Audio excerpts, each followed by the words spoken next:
Brodie Brazil here with a recap of Game 50 on the schedule, and a 7-5 San Jose loss that begins this very unique home-and-home series.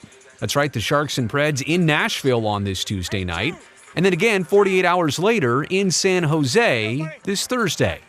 Let's begin with a couple different things you need to see from pregame. Yaroslav Askarov not starting in this one after playing the day before in Boston, but his first time back to Nashville and lots of love for his former Preds teammates. Still an amazing get for the Sharks in that trade. And we'll give full Photoshop marks to this fan. The Fresh Prince sign for Will Smith looking professional quality.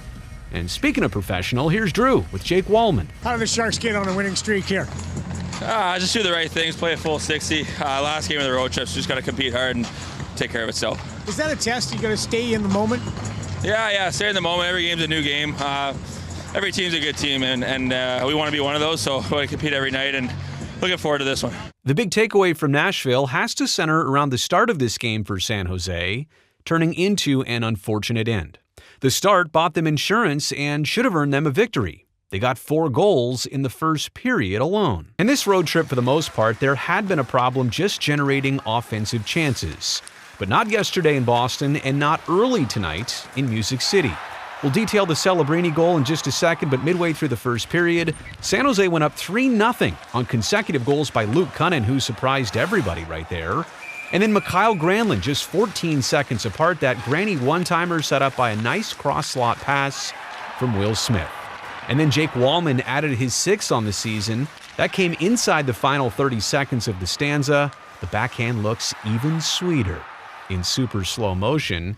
And the Preds pulled UC Saros after allowing 4 goals on 8 shots through the first 20 minutes. However, after going up 5-1 thanks to Granlund's 2nd on the night, the Preds answer back with 2 of their own. Fedor Svechkov in the slot finishes some nice passing there. And then more tic-tac-toe. Justin Barron puts Nashville uncomfortably within 2, and things get even more precarious in the third period. You know, a few years ago, Stamkos to Marchessault as Nashville teammates would have made no sense. But they make it 5-4 right here.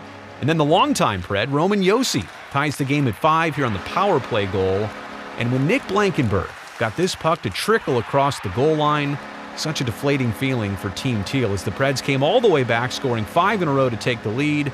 A Philip Forsberg empty netter gave them a win by 2. Let's get to headline number 1, and Macklin Celebrini getting coached up even before gearing up. Assistant Jeff Ulmer here probably saying, hey, soon as we win a wall battle, you release, Cece's going to find you, you go score a goal.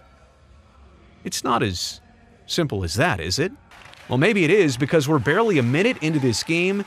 William Eklund wins a puck, breaks it out to Cody Cece, and a nice 2-line pass right there to Mac, who beats UC Saros with the wrister.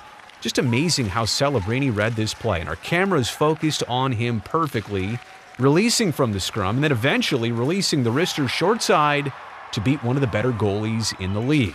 By the way, that's 14 goals on the year for Macklin in just 38 games. With that goal, he surpasses Patrick Marleau for the most goals scored by an 18-year-old in Sharks franchise history. Calder 2025, excuse me. Headline number 2, Mikael Granlund's 2nd goal of the game put him at a franchise milestone. 100 points as a San Jose Shark, which is impressive considering he's only played 117 games as a Shark. Granny came to San Jose as part of that 3-team trade which sent Erik Karlsson to the Penguins back in August of 2023. And to be honest, if you had to pick a most consistent or even most valuable player for the team since then, even through their struggling period, Granlund is an easy choice. Tonight he was on hat-trick watch for the final 30 minutes of the contest. Unfortunately, though, his last goal was the team's last goal of the night.